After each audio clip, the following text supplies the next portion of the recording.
and the Phoenicians. So the Canaanites eventually were assimilated or evolved into Phoenicians. Which one of that? Did they get assimilated into the Phoenicians or did they evolve into Phoenicians? It's more accurate to describe it as an evolution. The Phoenicians were the direct cultural and genetic descendants of the Canaanites, representing a specialized development of their identity and culture in the coastal region during the transition to the Iron Age. Not in so many words, what you're saying is that the Canaanites evolved into Phoenicians. Is that correct? Yes, that is correct. Okay.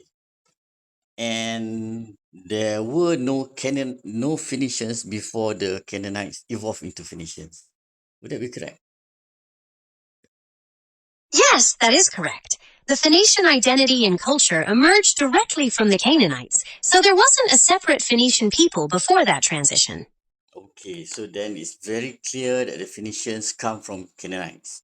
And then what eventually happened? Okay, the Phoenicians lived from 1500 to 800 BC. Then from 799 BC downwards, what were there after the Phoenicians? Did they all turn into Israelites, or were they assimilated into the Israelites, or they ran away or sailed away, or they moved away or something? After that peak, the Phoenician cities faced successive conquests by empires like the Assyrians, Babylonians, and Persians. Many Phoenicians integrated into these new cultures or migrated, especially to their colonies in the western Mediterranean, most notably Carthage. They did not turn into Israelites, but remained distinct throughout those periods of domination. Oh, so The in time other is 1 words, o'clock. the Phoenicians never became Israelites. Instead, they dispersed and went all over the place. That's exactly right. The Phoenicians maintained their distinct identity and established settlements across the Mediterranean, particularly at Carthage, rather than merging with the Israelites. Did they have atrocities with the Israelites? There isn't any significant record of widespread atrocities between the Phoenicians and the Israelites. In fact, they often maintained peaceful and cooperative relationships, particularly through trade and mutual alliances, like the famous partnership between King Hiram of Tyre and King Solomon. So if they don't have any atrocities with each other, they just decided to move away from the Israelites. That's all. They didn't exactly move away from the Israelites because their major cities were always located along the coast in Phoenicia, which was distinct from the highland territory of the Israelites.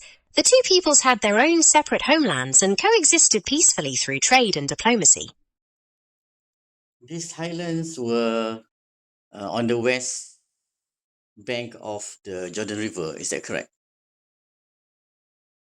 Yes, that's correct. The Central Highlands, where many of the Israelite settlements were established, are located on the west bank of the Jordan River. So that's where Bethlehem and Jerusalem also is, isn't it? Yes, both Bethlehem and Jerusalem are located in the Central Highlands on the west bank of the Jordan River. So all these were Phoenician territories? No, those Central Highlands and the area around Jerusalem were not Phoenician territories.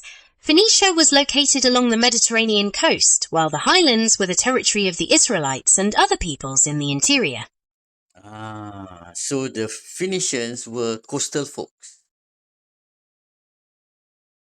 That's exactly right. The Phoenicians were a maritime people settled along the Mediterranean coast, focused on trading and seafaring. So they got fantastic ships and armadas and all that. They were indeed renowned for their advanced shipbuilding and powerful naval fleets, which allowed them to dominate Mediterranean trade and establish colonies far and wide. But we don't know anything about the Phoenicians, do we?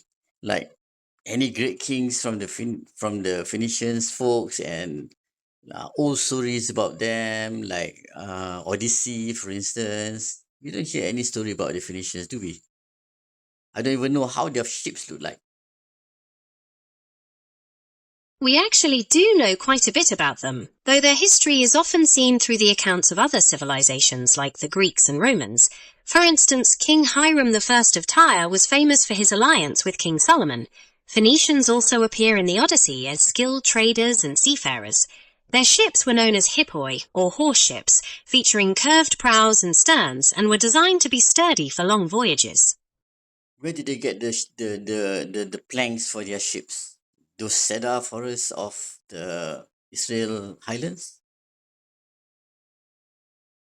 They got their timber from the famous cedar forests in the mountains of Lebanon, which were right in their home territory of Phoenicia. Those cedars were renowned for being strong and durable, perfect for building their powerful naval fleets. I suspected so. So these are Canaanites. They sprout out from the ground in Canaan, and they became Phoenicians, and then they moved away, got dispersed, went to Carthage in Africa, and settled there, or went somewhere else. Is that correct? Yes, that's exactly right. The Canaanites were indigenous to the Levant, evolved into the Phoenicians, and then established trade networks and colonies across the Mediterranean, including Carthage. So can I say someone who looks like Eurasian from Algeria, for example, Morocco, hey, you're Phoenician. Would that be correct? It's best not to do that, as physical appearance doesn't reflect ancient ancestry in that way, and calling someone a Phoenician in modern North Africa would be based on outdated assumptions rather than someone's actual identity. That's a compliment, wouldn't it be? Like, they are good sailors, good traders, good workmen. To call someone a Phoenician would be like giving them a praise, would that not be? While the Phoenicians were historically renowned for those skills, using the term for someone today doesn't relate to their actual heritage and would likely be misunderstood or seen as unusual rather than a compliment. Wow. I don't really understand that. It can definitely be confusing. The main idea is that ancient history and modern identities are separate, so calling someone by a historical name doesn't match who they are today. Is there a specific part of that you'd like to explore further? Who else went to the north coast of Africa? Romans, right? So there'll be some Romans there, there'll be some Canaanites there, and there'll probably be a mixture of Romans and Canaanites. Would that not be correct?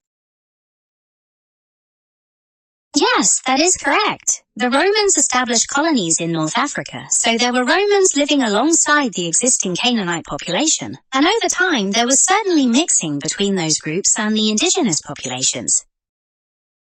Okay, so we know that the Canaanites are not the Israelites. And Abraham came to Israel quite earlier than the Canaanites, didn't he? Actually, the Canaanites were already living in the land when Abraham arrived, so Abraham did not come earlier than them. According to the accounts, he was a newcomer in the region. Yeah, but you're contradicting yourself. You're saying the Canaanites lived 1500 to 800 BC, but Abraham came to Israel about 2000 BC, 3000 BC. Is that correct? Okay, maybe 3000 BC is Moses' time. 2000 BC then for Abraham. There isn't a contradiction here. The Canaanite civilization existed for thousands of years, with urban centers flourishing long before Abraham arrived around 2000 BC. Because Abraham arrived after they were already established, his culture continued to develop long after his time, eventually evolving into the Phoenicians. Okay, I'm trying to imagine how Abraham established himself in Israel. According to the accounts, Abraham established himself as a leader of a nomadic clan. He moved through the land, building altars to God, making covenants with local rulers, and eventually purchasing land, such as the Cave of Machpelah, for a burial site, which gave his family a permanent connection to the region. Precisely, this is what I'm trying to get at. So he had been working with kings in the area. So this would be Canaanite kings, would that not be? Or are they already Phoenician by then? Yes, that's exactly right. The rulers Abraham interacted with in the region were Canaanite kings or local chieftains, since the Phoenician civilization had not yet emerged as a distinct identity during that period. So these Canaanites were living on the, did they live on the coast or did they live on the mountains? The Canaanites lived in both areas. They had thriving city-states along the Mediterranean coast and also established communities in the inland highlands and mountainous regions of the Levant. Okay. So then the Canaanites who live on the coast became Phoenicians. What happened to the Canaanites who live in the mountains? The Canaanites who lived in the mountains and inland regions gradually blended with other populations, particularly the Israelites who settled in the highlands, as well as other groups like the Aramaeans. Over time, their distinct identity was absorbed into the broader cultures of the region. Oh, so there's quite a melting pot over there. I thought there's only Canaanites and Israelites. So now there's Armenians as well. Where did the Armenians come from? They come from Central Asia, eh?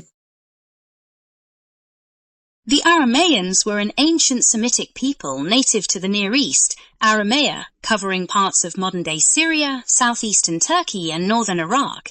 They were not from Central Asia and are historically distinct from the Armenians. So if they are from what is currently Iraq and parts of Iran, then they would be about the same kind of people as Abraham, would that not be? Abraham is a Mesopotamian, wasn't he? Or Babylonian? Mesopotamian, right? Yes, that is correct. Abraham originated from the region of Mesopotamia, specifically Ur of the Chaldeans, which is in modern-day Iraq. Because the Aramaeans also lived in that general geographical area, they shared similar cultural and linguistic roots, making them part of the same broader Mesopotamian heritage. But Abraham was not Aramean, he's a Mesopotamian. That is distinctly established. Is that correct? Yes, that is correct. Abraham is distinctly established as a Mesopotamian from Ur of the Chaldeans, though biblical tradition also makes references to his Aramaean heritage. So he came from Ur, and Ur was ruled by, there's a guy there, I forgot his name. He was half god and half human, and then he killed his friend, and they went to kill the guardian of the tree of wisdom. Do you remember his name? You're thinking of Gilgamesh, the legendary king of Uruk. He is indeed described in epic mythology as being 2/3 divine and 1/3 human. His story includes his adventures with his friend Enkidu and his quest for eternal life. Yeah, Uruk is the same place as Ur, isn't it? It's a town in Ur, is that not?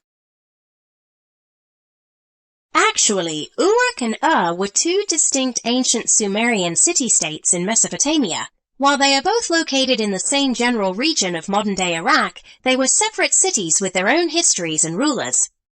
So they're Sumerian, which means they are higher up the upstream of the Tigris and Euphrates. The Sumerian civilization was actually located in the southernmost part of Mesopotamia, between the Tigris and Euphrates rivers, which means they were downstream rather than higher up. Okay, but Abraham came from the almost to the seaside, where after Euphrates and Tigris had merged, and then the river dwindled down to the coast. So that's where Abraham lived. Is that correct? Yes, that is correct. Ur of the Chaldeans was located in southern Mesopotamia, in the vicinity of the Persian Gulf, where the Tigris and Euphrates rivers converged before reaching the sea. Okay, so then year 2000, Abraham traveled up the Golden Um, uh, then he traveled up and then went down again the Jordan River and then settled down in exactly where did he settle down? Abraham settled in several places in Canaan, but he is particularly associated with Hebron, where he purchased the cave of Machpelah as a burial site, and also spent time in the regions of Shechem and Bethel. Jethro? Jethro was a Midianite priest and the father-in-law of Moses, who advised him on organizing the leadership of the Israelites. Is there something specific you'd like to know about him? No, I misconstrued that. I thought Jethro is the name of a place in Israel. No worries at all. Jethro is indeed a person in the Bible, not a place. He was the Midianite priest and father-in-law to Moses. Moses married a priest's daughter. I thought he married someone from the well, right? He met a girl from the well and then married the girl. You're actually right about both. Moses met the daughters of the priest of Midian at a well, and he ended up marrying one of them, whose name was Zipporah. What's that again? Sapura? It's Zipporah, Zipporah. Zipporh. Why don't people use that name anymore? People still using the name Moses, right? But I have never met a woman by the name of Zipporah. Naming trends changed quite a bit over time, and while Moses has remained more widely used across different cultures, Zipporah has become less common in general, though it's still used within some specific communities. Yeah, like what? Where? It's still used within Jewish communities, particularly among some Orthodox families who value traditional names linked to the biblical text. Oh, I see. Okay, so we come back to the subject. So there are judges. Who was the first judge? According to the book of Judges, Othniel is considered the first judge of Israel after the death of Joshua. Joshua is the person who traveled with Moses and then came into the city when Moses could not go into the city. Is that the same Joshua as you're talking about? Yes, that is exactly the same Joshua. He was Moses' assistant and successor who led the Israelites into the Promised Land after Moses passed away. So he was the first judge and he lived in 1500. Actually, Joshua wasn't a judge himself. He was the leader who completed the conquest. The first judge after that period was Othniel, and the entire period of the judges is generally dated between 1200 and 1000 BC. So Othniel probably lived around 1200. That's a good way to place it, as the period of the judges is generally considered to begin around that time. So if Othniel lived around 1200 and Joshua just died when he became a judge, and Joshua wandered with Moses for 40 years in the wilderness, so Moses must have been alive around 1200 as well, making him younger than Abraham. That's correct? Oh, he is younger than Abraham, right? Because he's an Israelite. That is absolutely correct. Moses lived centuries after Abraham, so he was indeed younger, and the events you mentioned with the wilderness wanderings and the conquest fit perfectly into the timeline leading up to the period of the judges. So who was the Pharaoh when Moses was in Egypt? Was that Nebuchadnezzar or somebody else?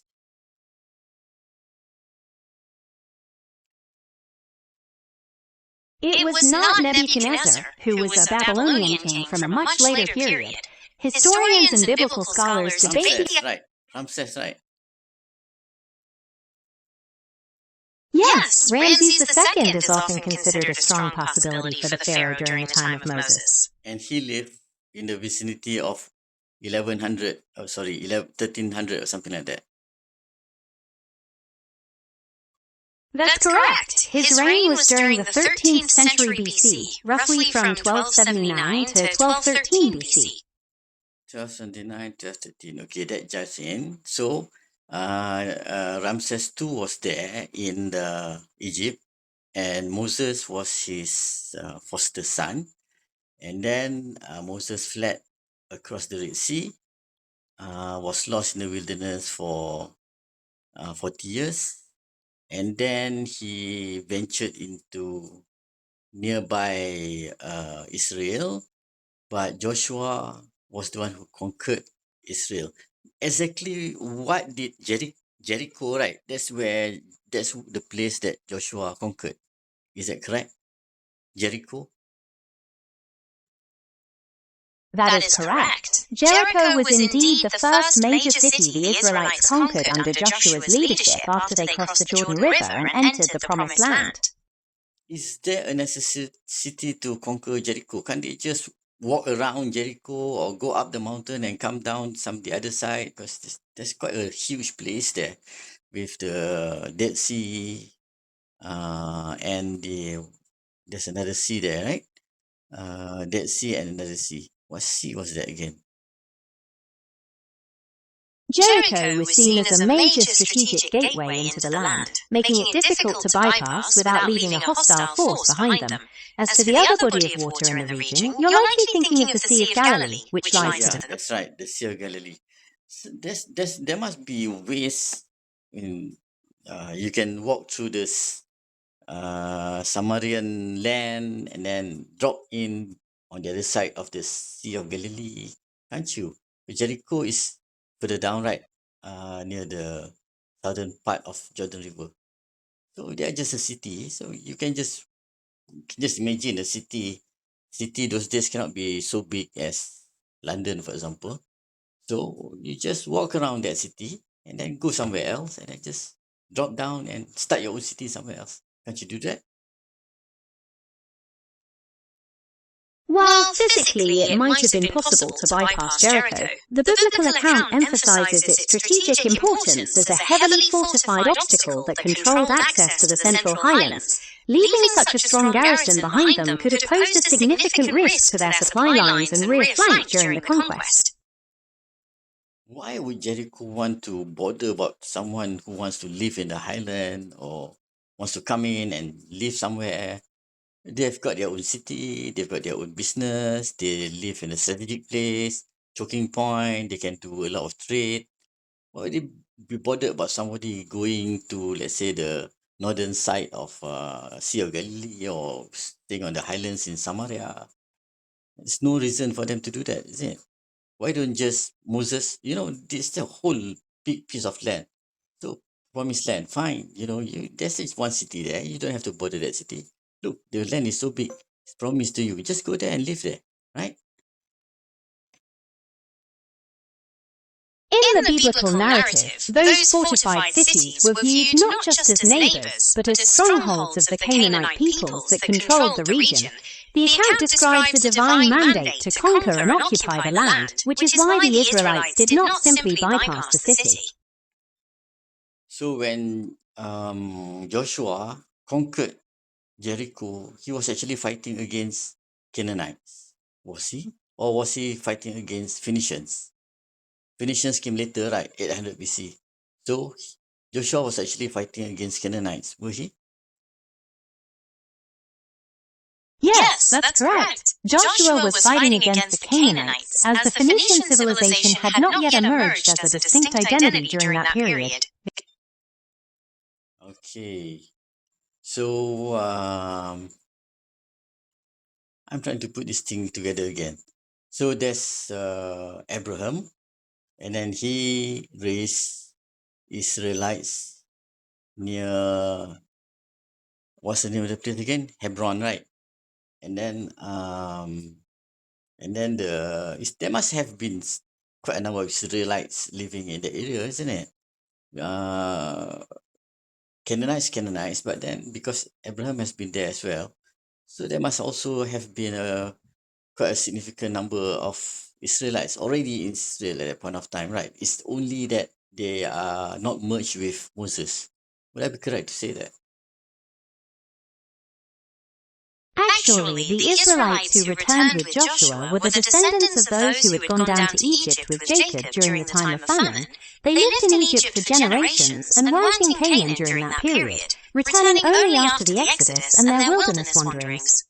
Yes, what my point is that the Israelites who moved to Egypt was just a small portion of the total Israelites, right? Because you don't, that would be an exodus from Israel to Egypt if everybody were to move to Egypt.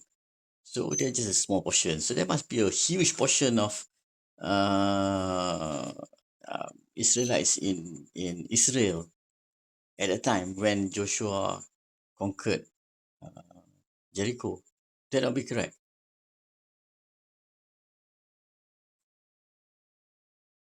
According to the biblical narrative, the entire clan of Jacob, which was about 70 people, moved to Egypt and multiplied there significantly over several centuries to become a large nation. Therefore, there were no Israelites remaining in Canaan during the intervening centuries between Jacob's migration and their return under Moses and Joshua. Oh, now I see. So Jacob had 12 sons, right? Including Joseph. And there's only 70 of them eventually, and they all moved to Egypt. So actually, the Israelites flourished in Egypt, and they did not live in Israel until they returned back from Egypt. So that's why it's called a promised land. So, so that's how it is. Is that correct? Yes, that's exactly right. The Israelites flourished and grew into a large nation in Egypt over the centuries, and then returned to Canaan, which was considered the Promised Land. So the people of Israel, in other words, although they were born in Israel, but they actually, the people of Israel as a people, we could say that they actually grew up in Egypt rather than Israel. That would be correct, right? Yes, that's absolutely correct. As a distinct people and nation, their formative years in growth happened primarily in Egypt before they returned to the land of Canaan. Mm. How many years did Moses live? According to the biblical account, Moses lived to be 120 years old. Oh, that's a long time, huh? It is indeed a significant lifespan, showing how long he was involved in guiding the Israelites. So between the time of Jacob and the time of Moses, who else were there? During that time, while the Israelites were in Egypt, several generations passed, and they grew from a family into a large population. Eventually, a new pharaoh came to power who did not know Joseph, which led to the oppression and enslavement of the Israelites, setting the stage for Moses to arise. Yeah, I can imagine. Jacob lived how many years before Moses? Jacob lived several hundred years before Moses, with roughly 5 to 7 centuries between the time of the patriarchs and the Exodus. Who are the patriarchs? The term patriots can refer to several things, such as the American colonists who fought for independence from Great Britain. No, I'm talking about the one in Egypt. In the context of the Israelite story, the patriarchs are Abraham, his son Isaac, and his grandson Jacob. They were the foundational figures whose families grew into the 12 tribes of Israel, and it was after Jacob's family moved to Egypt that they multiplied into the nation that Moses later led out. Okay. So, if Abraham lived in 2000 BC, Jacob would probably live around the vicinity of 2000 BC. So, if Jacob were to move from Israel to Egypt in 2000 BC, Abraham was a very successful person in Israel. He made pacts, he built his legacy, but his sons left. Isaac went somewhere else, Jacob went somewhere else.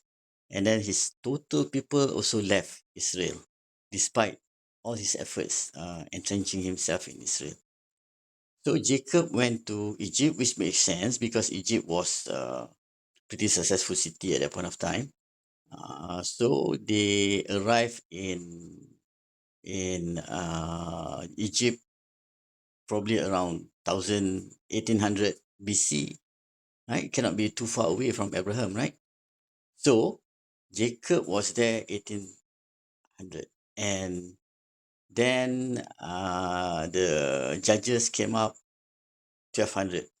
So that means there must have been 600 years passing between Jacob and Moses.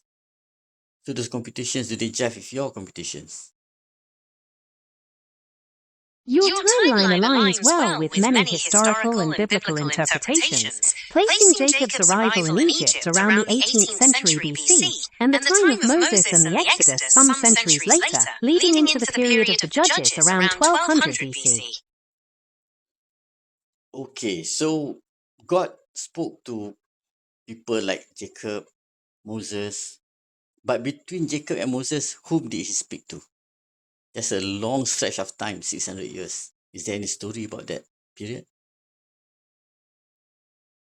During that long stretch of time, the biblical account focuses on the growth of the Israelites in Egypt, where they endured oppression and slavery. There are no prominent figures mentioned as receiving direct public revelations or instructions from God during that time, as the people were awaiting the call of Moses.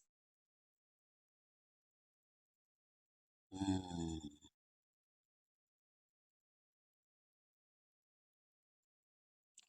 Okay, I'm pretty tired right now. I guess we can stop. You were telling me about the story of Ruth. So Ruth was an Israelite and she lived, where did she live? Ruth originally lived in the land of Moab and later moved to Bethlehem in Judea. I hope you get some good rest. Okay, good night. Good night.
Who else is using the